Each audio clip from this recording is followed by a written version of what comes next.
We are the Parklet crew with Gianluca, Victor, June and Emily.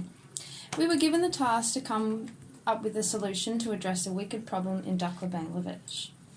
By the Institute of Wellbeing, a non-for-profit organisation working within the community to tackle complex issues they face every day, to create a healthier, cleaner environment. Dhaka has severe overpopulation issues with 21 million, about 23,234 people per square kilometre, and severe flooding due to the physical geographical location of the city. The wicked problems we have been working with are a lack of communal space for the youth of Raya Bazaar, the community our design will be placed within, as these children will greatly benefit from a safe place to play and spend time away from their overcrowded homes. As a result of the lack of social engagement, there is an increasing suicide rate among the youth of Dhaka, Bangladesh. To solve these big problems, we aim to bring the space back to our important community members, youth, by turning street parking lots into parklets. It is easy approachable from informal settlements and also allows universal access, such as considering marginalized groups of community. It will be built in environmentally sustainable materials and hold value, history, and importance within the community. We also aimed for gradual change from temporary to permanent parklets with stakeholders. Both temporary and permanent parklet will be located near the office of Institute of Wellbeing in Raya Bazaar, Dhaka, Bangladesh. The location has easy accessibility for everyone, but is also not too crowded for children to play safely. The temporary parklet will be designed with seating which will allow for community engagement and rest, as well as the outside seating will create a barrier between the road and the rest of the parklet. The parklet will also include games such as board games, hopscotch and chalk, as well as the feedback used from the temporary parklet will be used to create permanent parklet. The design of the parklet is made up of multiple stackable boxes, which can be used modularly. They can be interchangeable and moved around to cater for each user's needs for their current situation. They can be singular as chairs or stacked to use as tables.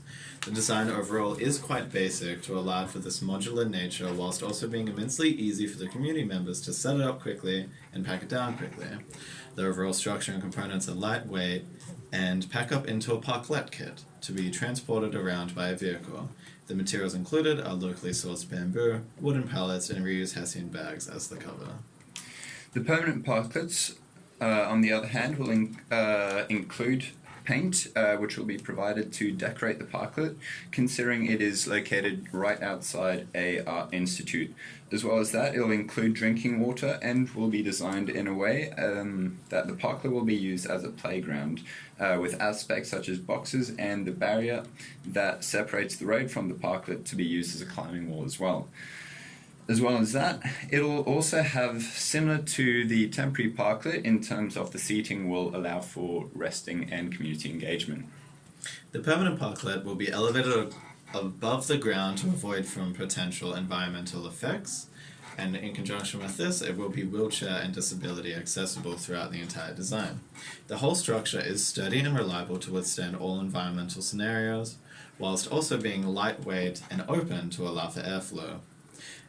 All the materials, again, are locally sourced, but this time using corrugated iron roofing and solely wooden pallets to minimize potential aftermath effects.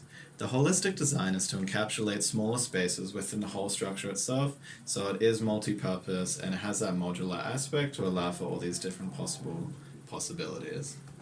A couple of the barriers that will prevent the design from working fully will be flooding due to its geographical location, as well as littering, as it is located in or near a slum. As well as that, there'll be safety issues, such as the parklet being right beside a road and the parklet being inside of a slum, so security for the children as well. Lastly, the last barrier will be threat and vandalism. We don't want the parklet to be vandalized. Within temporary and permanent parklets, they do have different ambitions of what they would like to achieve, and so the quality of how we approach these barriers are approached differently. So with a temporary parklet, it's easy and lightweight to pack down, like I said. So it's very easy to move around if there are environmental factors as there is potential to be damaged.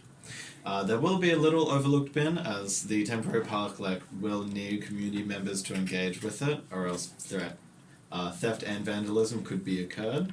And then for safety issues, talking about the road, it'll just be a little roped off area, a little bit of signage, just some very basic, straightforward things to keep the children and youth safe.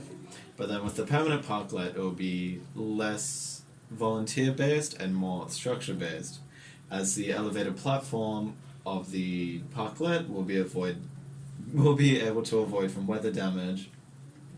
And then for littering and stuff like this, potential educational community workshops could be set in place, as the overall design does allow this accessibility.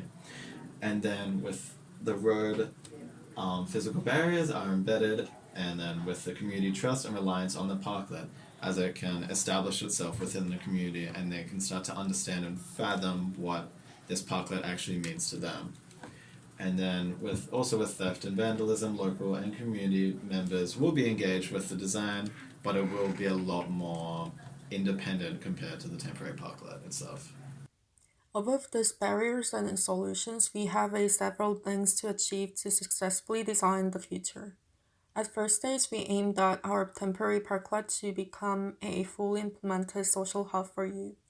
This will lead our permanent parklet project to get support and approval by local governments. During this whole process, we'll engage community members to participate with building, maintaining, and developing over times. This will generate a lot of opportunities for youth and give a sense of ownership of their community. Thanks for listening.